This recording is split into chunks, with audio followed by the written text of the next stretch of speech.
नाज़रीन, यमन की जानिब से बड़े हमलों की तफसीलात सामने आ रही हैं और बंदरगाहों को निशाना बनाया गया है। तल अवीव को हिट किया गया है और जो उनकी इंपॉर्टेंट बंदरगाहें हैं उनको निशाना बनाया गया है। हाइफा को भी अटैक किया गया है। इसी दरमियान ईरान से अनयूजुअल खबर यह है कि ईरान ने अपने वेस्टर्न पार्ट में एयर स्पेस भी क्लोज कर दी है। वहां पर स्कूल्स, यूनिवर्सिटीज, तमाम इंस्टीट्यूशन जो है वो बंद करने का ऐलान कर दिया है। कोई बड़ी मिलिट्री एक्टिविटी ईरान वहां पर करने जा रहा है। स्टीव विटकॉफ जब से उन्होंने अनाउंस किया कि गजा में कोई फैमन नहीं है, तो तमाम दुनिया की इंटरनेशनल ऑर्गेनाइजेशंस, तमाम दुनिया के जो इन्फ्लुएंशियल लोग हैं, वो उन सब ने जो वो स्टीव विटकॉफ को निशाने पर ले लिया है और बहुत ज्यादा क्रेडिबिलिटी डिस्ट्रॉय हो गई है। मिडिल ईस्ट में तो बिल्कुल स्टीव विटकॉफ जब फारिग हो गया, अब किसी को कोई परवाह नहीं है कि वो आ रहा है, वो जा रहा है। बड़ी ह्यूमिलिएशन हुई है। 5 दिन उसने इजराइल में गुजारे हैं और एक भी अरब मुल्क वो दौरा नहीं कर सका।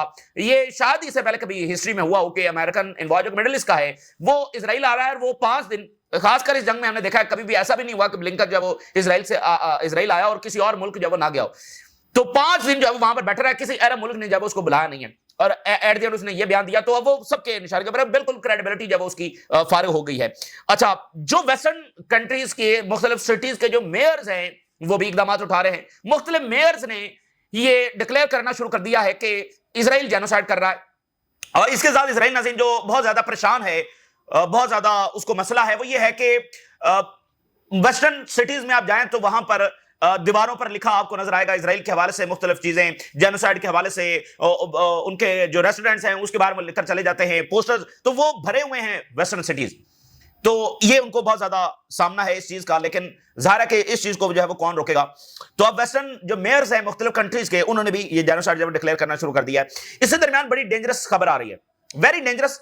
हमेशा से हमने ये कहा है कि यूक्रेन की जंग जो है वो एक फ्लैश पॉइंट है वर्ल्ड वॉर का, और जब तक ये यूक्रेन की जंग जारी रहेगी वर्ल्ड वॉर का खतरा जो है वो बरकरार रहेगा। और इसके रूट कॉज में प्रॉब्लम है। क्या वेस्ट जो है, क्या नेटो जो है वो ये तस्लीम कर लेगा कि नेटो एक्सपैंड नहीं होगा ईस्ट वर्ल्ड? इसके बगैर रशिया नहीं रुकेगा। क्या नेटो इसको तस्लीम कर लेगा? अगर नेटो इसको तस्लीम कर लेगा तो ओवरऑल नेटो फारिग हो जाएगा। तो ये जो रूट कॉज है, 40 साल तक ये बात डिप्लोमेटिकली होती रही, और इवन जब रशिया ने हमला किया यूक्रेन पर तो उससे 4 दिन पहले भी जो प्यूटन ने बात की थी, उन्होंने कहा था कि अगर नेटो नहीं रुकेगा तो फिर ये जान ले कि मामला जो है वो न्यूक्लियर वॉर की तरफ अल्टीमेटली जाएगा। तो ये 40 साल की डिप्लोमेटिक आप कह लें कि बातचीत के बावजूद जब मसला हल नहीं हुआ तो ये वॉर शुरू हुई। तो इसलिए इस जंग में आलमी जंग का खतरा जो मौजूद है, क्योंकि अल्टीमेटली रशिया कभी भी नहीं मानेगा इस प्राइमरी कॉज के बगैर पीछे हटने पर। और क्या नेटो इस बात को मान लेगा? अभी तक तो ऐसा नजर नहीं आ रहा है। तो रशिया ने अभी ये अनाउंस किया है कि बर्तानिया लार्ज स्केल अटैक रशिया पर करने जा रहा है। रशिया के जो बहरी जहाज हैं उनके ऊपर अटैक शुरू करने जा रहा है डिफरेंट ओशंस के अंदर, और ये लार्ज स्केल अटैक्स की बर्तानिया तैयारी कर रहा है। उधर जर्मनी जो है वो यूक्रेन को ये कह रहा है कि वो रशिया की जो बेसेस हैं उनको अटैक किया जाए, और उधर से ट्रंप ये कह रहा है कि वो सेकेंडरी टैरिफ लगाएगा उन तमाम मालिकों पर जो रशिया से ऑयल खरीदते हैं। और ट्रंप इंतजामिया के मुख्तलिफ लोग ये बात कर रहे हैं कि वो बड़े प्रिसाइज वेपन जो वो यूक्रेन को देने जा रहे हैं कि डीप इनसाइड रशिया जो वो हिट करें। तो इस तरह मिडिल ईस्ट में जो सूरत हाल है वो खराब से बदतर और बदतरीन होती चली जा रही है, और उसका अभी कोई सोल्यूशन जो वो नजर नहीं आ रहा है। और दूसरी तरफ ये जो यूक्रेन की जंग है वो इस डायरेक्शन में है, और ताइवान ऑलरेडी 3 दिन पहले ये अनाउंस कर चुका है कि उनकी इंटेलिजेंस के मुताबिक चाइना जो वो हमले की तैयारी कर रहा है। अच्छा, यमन से अगर हम शुरुआत करें तो यमन ने 3 बड़े ऑपरेशंस किए हैं जिसमें उन्होंने तल अवीव, एश्कलोन और हाइफा को निशाना बनाया। तीनों इंपॉर्टेंट, तल अवीव सबसे बढ़कर, फिर हाइफा सबसे इंपॉर्टेंट, और हाइफा की जो मुतबादिल बंदरगाह उनके पास है वो एश्कलोन है, इसको उन्होंने निशाना बनाया, जिसमें क्वालिटेटिव ऑपरेशंस किए हैं 3 डिफरेंट टारगेट्स जिसमें ड्रोन्स और मिसाइल्स है वो इस्तेमाल हुए हैं। तो यमन रोजाना अटैक करता है और अब वो मल्टीपल टारगेट्स को हिट कर रहे हैं। अच्छा, यमनी हमलों का नुकसान जो वो बहुत मतलब शाज़ नादर ही होता है कि इजराइल से सामने आए, क्योंकि सेंसिटिव बहुत ज्यादा है, लेकिन रोजाना ही यमन जो वो घंटियां वहां पर जरूर बजाता है और मिलियंस ऑफ इजराइलीज को जब शेल्टर्स में जाना पड़ता है। अच्छा, तो ये यमन के हमले जारी हैं और जारी रहेंगे। यमन अमेरिका को शिकस्त दे चुका है और इजराइल को जब शिकस्त दे चुका है। ईरान का मीडिया ये रिपोर्ट कर रहा है कि जो वेस्ट आजरबाईजान प्रोविंस है वहां पर कुछ अनयूजुअल हो रहा है। तमाम government institutions, schools, educational centres, universities ये बंद रहेंगे 5 और 6 को, and will conduct their activities remotely. अच्छा, ये बड़ा अनयूजुअल है क्योंकि इससे पहले सिर्फ एयर स्पेस बंद होती है, एयर स्पेस बंद होती है, लेकिन तमाम गवर्नमेंट इंस्टीट्यूशंस और एजुकेशन और यूनिवर्सिटीज इन सब के बंद करने का कोई मकसद समझ नहीं आ रहा है। क्या बड़ा कोई तजुर्बा वहां पर ईरान करने जा रहा है? ये काफी अनयूजुअल है और 2 दिन तक ये सारी चीजें वहां पर शट डाउन रहेंगी और गवर्नमेंट इंस्टीट्यूशंस तो ये काफी इंपॉर्टेंट है। इस पर काफी स्पेकुलेशंस हो रही हैं कि ईरान क्या कर रहा है, कौन सा बड़ा तजर्बा कर रहा है, लेकिन काफी अनयूजुअल है, पता चल जाएगा। अच्छा, इसी दरमियान नाज़रीन, इजराइल के अंदर जो नया फिनोमेना है कि उनके जो फॉर्मर सिक्योरिटी चीफ्स हैं, उनके मिलिट्री इंटेलिजेंस चीफ्स, शिन बेत के लोग और मोसाद के चीफ्स और आर्मी चीफ्स, यानी जो हाई रैंकिंग ऑफिशियल्स हैं फॉर्मर, उन्होंने जंग के खिलाफ सख्ती से जो है वो बोलना शुरू कर दिया है। अब आप जरा देखिए, 2 हेडलाइंस मैं आपके सामने रखने जा रहा हूं। Farmer Israeli military intelligence chief वो ये कह रहा है कि Israel is approaching a profound strategic defeat. ये स्ट्रेटेजिक डिफीट आपको याद होगा, जो अमेरिकी डिफेंस सेक्रेटरी था बाइडेन टाइम में, उसने कहा था कि गजा में अगर इजराइल गया तो स्ट्रेटेजिक डिफीट होगी। तो इजरायली मिलिट्री इंटेलिजेंस चीफ ये कह रहा है कि इजराइल अप्रोच कर रहा है, वो मकाम आ रहा है कि प्रोफाउंड जो स्ट्रेटेजिक डिफीट है उसके बिल्कुल वो मकाम को इजराइल पहुंच रहा है। अब आप देखिए कि इजराइल ने अगर 1 साल पहले जंग शुरू की होती तो क्या इजराइल का इतना डैमेज होता जितना आज हो चुका है, जितना इजराइल की रिप्यूट तबाह हो चुकी है। 1 साल पहले इतनी नहीं थी। आज तो देखें, आज अगर ये जंग रोकते भी हैं तो जो डैमेज हो चुका है वो रिवर्स नहीं हो सकता। सारी दुनिया के जहनों में, खासकर वेस्ट की जो पॉपुलेशन, उनके जहनों में जो चला गया इजराइल का असल जो नक्शा है, इजराइल की जो असलियत है, उनके जहनों में चली गई। ये रिवर्स अब नहीं हो सकती। इसको जनरेशन आफ्टर जनरेशन लगाकर जब बनाया गया, तो क्या है कि जंग को जारी रखने में, देखिए फलस्तीनी तो ऑलरेडी महकूम है, तो महकूमों के ऊपर बम गिरा गिरा कर जो है कौन सी विक्ट्री इजराइल अल्टीमेटली हासिल कर लेगा। तो असल में वो अपने आप को डैमेज कर रहा है। और ये आप देखिए कि Israel legitimacy is at the lowest level, बिल्कुल लेजिटिमेसी जब खत्म हो चुकी है। और Israeli government is selling the Israeli public an illusion of victory. Illusion है ये जो विक्ट्री पब्लिक को बताई जा रही है, इजरायली पब्लिक को, that does not include defeating Hamas.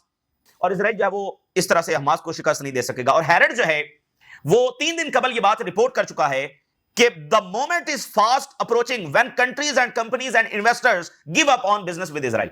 यानी फॉर्मर मिलिट्री इंटेलिजेंस चीफ ये कह रहा है कि स्ट्रेटेजिक डिफीट आ रही है। और हैरड 2 दिन पहले ये रिपोर्ट कर चुका है कि कंपनीज और इन्वेस्टर्स और कंट्रीज जो हैं वो अपनी इन्वेस्टमेंट्स, अपना बिजनेस ये वो इजराइल में खत्म करने जा रहे हैं। तो दिस इज द डिफीट। अच्छा, फिर रिपोर्ट के मुताबिक जो अपनी जान लेने के वाकयात हैं इजराइल में वो बढ़ते चले जा रहे हैं और वो मजीद होने जा रहे हैं। 7 Israeli soldiers died by suicide in July and the veterans are trying to stop the next one। ये कितनी अजब बात है, trying to stop the next one।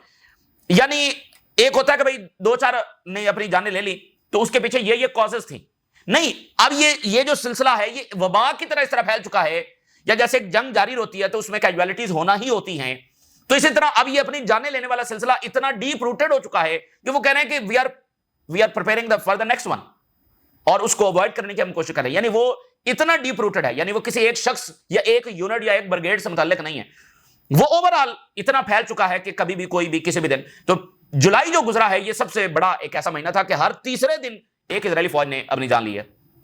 तो ये है अंदरूनी हालत। आप सोचें वो इस सब नुकसान के बावजूद अभी तक रुकने के लिए तैयार क्यों नहीं है, क्योंकि उनको अंदाजा है कि वो इस जंग में हारे हुए हैं, और अगर आज वो रुकते हैं तो ग्रेटर इजराइल, जिसके लिए उन्होंने ऑलमोस्ट 2000 ईयर्स इंतजार किया है, वो फिर समझिए कि पता नहीं 2000 साल उनको और इंतजार करना पड़ेगा। तो इसलिए वो इस सारे नुकसान के बावजूद रुकने के लिए तैयार नहीं है, क्योंकि उनको पता है कि अगर आज रुक गए तो फिर फिलिस्तीनी रियासत है और ये मामला खत्म हो जाएगा। जैसे डिफेंस मिनिस्टर ने कहा था कि हमारी फिर इस रीजन में कोई जिंदगी नहीं होंगी, तो इसलिए वो इसको रोक नहीं रहे। लेकिन क्या इसको जारी रखकर वो इस तमाम डिफीट को विक्ट्री में बदल लेंगे? तो ये उनकी खाम ख्याली है। इसलिए बड़े संजीदा तरीन इजरायली हिस्टोरियंस, थिंक टैंक्स वो इसको पाथ ऑफ डिस्ट्रक्शन इस वजह से कह रहे हैं। अच्छा, अब आप देखिए वेस्टर्न जो सिटीज है वहां पर क्या सिलसिला शुरू हो गया है। ये ग्रीस में इनके बहुत ज्यादा लोग वहां पर जा रहे हैं, साइप्रस में, ग्रीस में बहुत ज्यादा। तो एथन के जो मेयर हैं उन्होंने कहा है कि Israel is committing genocide in Gaza. ठीक है ना, एथन के जो मेयर हैं उन्होंने डिक्लेयर कर दिया कि इजराइल जेनोसाइड कर रहा है। अच्छा, अब यहां पर हुआ क्या है कि जो इजरायली एम्बेसडर है ग्रीस का, उसने जो है वो क्रिटिसाइज किया कि city of failing to remove anti Israeli graph and creating an unwelcoming atmosphere. यानी वो जो मैंने आपको इंट्रोडक्शन में बताया कि दीवारों के ऊपर लोग लिख रहे हैं बेबी किलर और पता नहीं क्या क्या, फ्री पैलेस्टाइन, और जो इनका रेस्टोरेंट नजर आता है, और फिर रेलवे स्टेशन के ऊपर, तो वो कह रहा है कि बड़ा अनवेलकमिंग एटमोस्फेयर बनाया हुआ है। तो वो तमाम शहरों में यही है। अब यही जब हर तरफ जब नजर आएगा, तो इस पर इजरायली एम्बेसडर जब उसने यानी काफी गुस्सा दिखाया, देखना इनकी एक एरोगेंस। तो मेयर का आगे से जवाब आया कि ये नहीं रोक सकता अब, और इसराइल जो है वो जेनोसाइड कर रहा है। तो ये देखे ना कि ये जितना ज्यादा गालियां देते हैं वेस्ट को, आगे से रिएक्शन उतना सख्त आता है। जैसे ये फ्रांस को काफी अरसा मैक्रोन को गालियां देते रहे, उसका रिएक्शन ये हुआ कि उसने फलस्तीनी रियासत को तस्लीम कर लिया। ठीक है, तो यानी एथन का मेयर कह रहा है कि जेनोसाइड। तो आप देखें, एक आखिरी पर्दा जिसकी हम हमेशा बात कर रहे हैं, एक ऊपर आखिरी पर्दा बाकी है, नीचे तो सब कुछ बदल गया। अच्छा, अब स्टीव विटकॉफ साहब जो हैं उन्होंने एक बयान तो दे दिया, लेकिन अब वो पूरी दुनिया ने उनको निशाने पर लिया हुआ है। अब ये ज्वाइंट स्टेटमेंट जारी हुई है इंटरनेशनल ह्यूमन राइट्स ऑर्गेनाइजेशंस की, ज्वाइंट स्टेटमेंट। और उन्होंने कहा कि we strongly condemn the statements of the US envoy Steve Witkoff in which he denied the existence of famine in Gaza. बिल्कुल यानी फारो हो गया। देखिए ना, आप इस दौर में, और आप ही के बनाया हुआ ये इंटरनेट, आप ही के बनाया हुआ टेक्नोलॉजी सारी दुनिया देख रही है, और खुद अमेरिका में कितनी ज्यादा मजामत है। खैर, अब हैरिस इसके बारे में बड़ी दिलचस्प बात लिख रहा है, और हैरिस ने जो जैक सल्वन ने इंकशाफ किया है, इतराफ किया है, और कहा है कि इजराइल जिस रास्ते के ऊपर चल रहा है ये पाथ ऑफ डिस्ट्रक्शन है। जैक सल्वन ने ये इतराफ किया है और उसको हैरिस ने लिखा है। अब जरा बड़ा इंटरेस्टिंग उन्होंने लिखा है, Trump and Witkoff will never and the war in Gaza if they keep repeating Biden mistakes. Trump की पॉलिसी अगर कंसिस्टेंट रही है तो वो इजराइल के हवाले से कंसिस्टेंट रही है। बाकी वो हर चीज में ये ब्लेम करता है कि ये बाइडेन का कसूर था। यूक्रेन में वो बाइडेन को क्लेम करता, अक्यूज करता है, इकोनॉमी में करता है, डोमेस्टिक इश्यूज में करता है, एक एक चीज में करता है। ठीक है ना, तो यहां पर वो बाइडेन से भी ज्यादा साबित हुआ है। तो हैरिस ने लिख रहा है कि अगर बाइडेन ही की मिस्टेक जब वो ट्रंप करता रहेगा और स्टीव विटकॉफ करता रहेगा तो यहां पर जंग नहीं रुकेगी। और इसने फिर नीचे डिटेल में लिखा है कि जैक सल्वन ने जो एतराफ किया है, जैक सल्वन जो बाइडेन के टाइम में इसी जारियत के दरमियान नेशनल सिक्योरिटी एडवाइजर था, एक बड़ा हॉकिश और बड़ा प्रो इजराइल का सपोर्टर। जैसे आज आपको मार्को रूबियो नजर आता है, तो इस तरह जैक सल्वन, आपको याद है कल की बात है।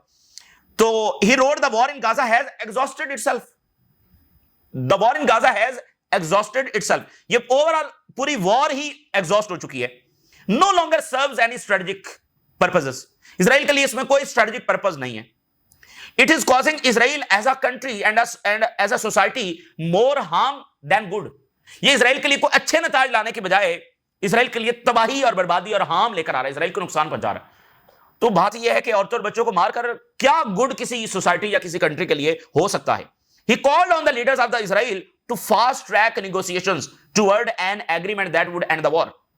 ये जैक सल्वन कह रहा है, और हैरिस ने लिखा है कि ये बाइडेन का बंदा वो इस बात का एतराफ कर रहा है, ठीक है ना, और तुम जो है वो वही बाइडेन वाली मिस्टेक जो है वो दोहराते चले जा रहे हो। जीएचएफ के ऊपर इजरायली मीडिया ने पूरी रिपोर्ट छाप दी है कि जीएचएफ कैसे काम कर रही है, उसको कौन, अमेरिकी फर्म्स, अमेरिकी डिफरेंट कंपनीज उसको कैसे जो है वो फंड कर रही हैं। अब आप जरा देखिए, यूएस फर्म इसमें शामिल है, eastern European drivers, eastern European driver, truck कौन चला कर आ रहे हैं, Israeli link. Who is behind getting aid to the GHF sites in Gaza. देखना, ट्रक्स आ रहे हैं, उसमें एड है, ड्राइवर्स हैं, सिक्योरिटी के लोग हैं, तो वो सारा उन्होंने ये छाप दिया है।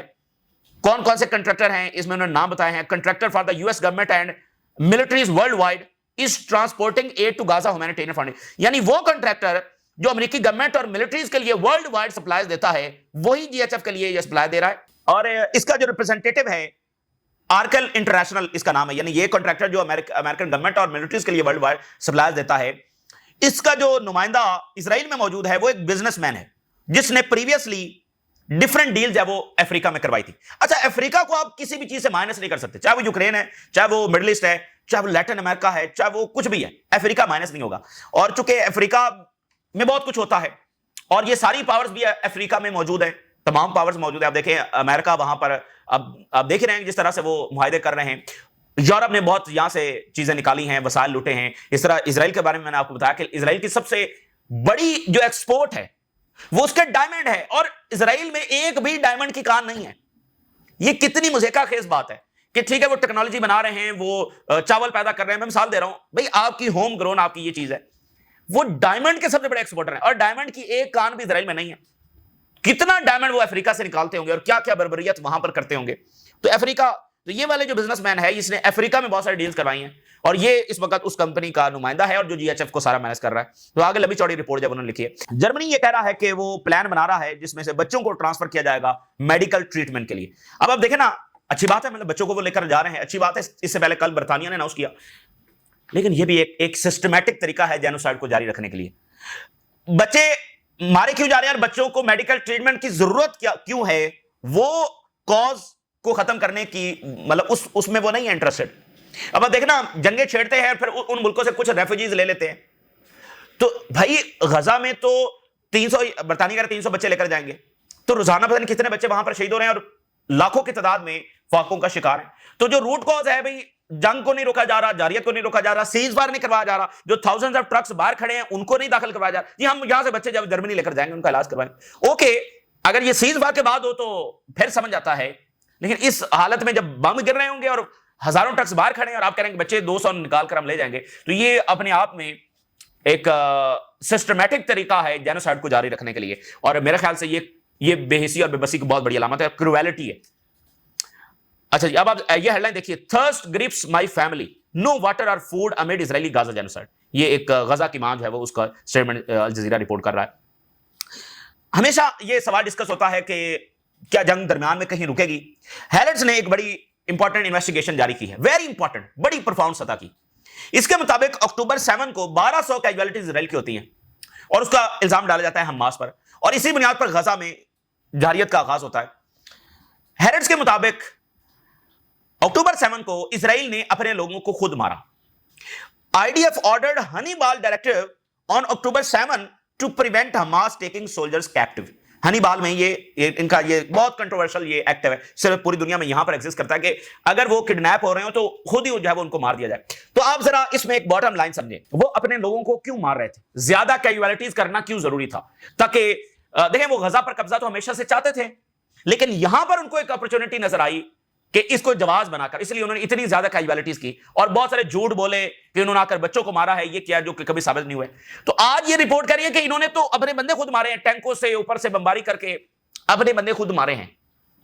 तो इससे आप अंदाजा लगाएं कि वो गजा में एक जवाब खुद बनाकर अपने लोगों को मारकर, कोई रियासत इतनी क्रूअल कैसे हो सकती है, अपने लोगों को मारकर वो गजा में गए, तो वो रुकेंगे? ठीक है, तो इसलिए ये बात बड़ी डेंजरस है। ये अल्टीमेटली मामला जो है वो बड़ी जंगों की तरफ जाएंगे और अल्टीमेटली जंग ही के जरिए जो भी होना है सो होना है।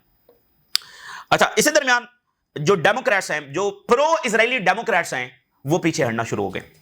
Pro Israel Democrats breaking with Netanyahu amid Gaza war. अभी 13 डेमोक्रेट्स सेनेटर्स ने खत भी लिखा है ट्रंप को कि फिलिस्तीनी रियासत को जब वो रिकॉग्नाइज किया जाए। जनाब अली, यूक्रेन की जंग जो है वो बड़े डेंजरस सिचुएशन में और डेंजरस डायरेक्शन में आगे बढ़ने जा रही है। नेटो मुसलसल तैयारी कर रहा है और इंफ्रास्ट्रक्चर डेवलप कर रहा है, पोर्ट्स के ऊपर कैसे लॉजिस्टिक सप्लाईज, ड्रिल्स हो रही हैं, रशिया ड्रिल्स कर रहा है, रशिया चाइना ड्रिल्स कर रहे हैं। तो फैसला इस बात के ऊपर होना है कि क्या रशिया यूक्रेन को नेटो का मेंबर बनने पर एग्री हो जाएगा, तो जाहिर है कि वो नहीं होगा। क्या नेटो इस पोजीशन में आ चुका है कि वो अपनी एक्सपेंशन की उस चीज से पीछे हट जाए जो कि अननेसेसरी है? देखें, ट्विटर ने यह बात की थी 8 फेब को 2022। उन्होंने कहा था कि नेटो को अपनी एग्जिस्टेंस का जवाब देने के लिए एनिमीज चाहिए, दुश्मन चाहिए, और इजराइल और अमेरिका भी यही करते हैं ना। अभी जैसे उन्होंने इजराइल ने मिडिल ईस्ट में ईरान को विलन बना रखा है, तो नेटो भी यही करता है, उसको कुछ विलन्स चाहिए ताकि उसकी एग्जिस्टेंस बरकरार है। क्योंकि देखिए नेटो जो बना था, नेटो बना था सोवियत यूनियन और उसके खिलाफ, ठीक है ना। तो जब सोवियत यूनियन कोलैप्स हो गया तो नेटो की एग्जिस्टेंस का कोई जवाब नहीं बचता है, लेकिन नेटो कायम है, और ना सिर्फ कायम है बल्कि 91 में जो मुआहदे हुए सोवियत यूनियन के साथ कि आगे एक्सपैंड नहीं करेगा नेटो, उसको भी नेटो ने वायलेट किया, अमेरिका ने वायलेट किया, और नेटो आगे से आगे जब बढ़ता चला गया। रशिया एहतजाज करता रहा, चीखता रहा। तो नेटो नीड एनिमीज। तो इसलिए नेटो जो है वो इस बात से, मतलब वो तो जानबूझकर उसने एक्सपैंड किया है, वो कभी भी इस बात से पीछे नहीं हटेगा। तो इसलिए इस जंग से आलमी जंग का खतरा हो। देखें, अब जैसे बर्तानिया ड्रैग होने जा रहा है, जर्मनी बहुत आगे हद तक जा चुका है, पोलैंड में तैयारियां हो रही हैं, बंकर्स बन रहे हैं, तो सब ये समझते हैं कि यहां पर न्यूक्लियर वॉर का खतरा एग्जिस्ट करता है, ठीक है ना। न्यूक्लियर वॉर का खतरा जो एग्जिस्ट करता है। अब रशिया ने अचानक ये अनाउंस कर दिया है कि British is planning large scale attack on the Russian shadow fleets.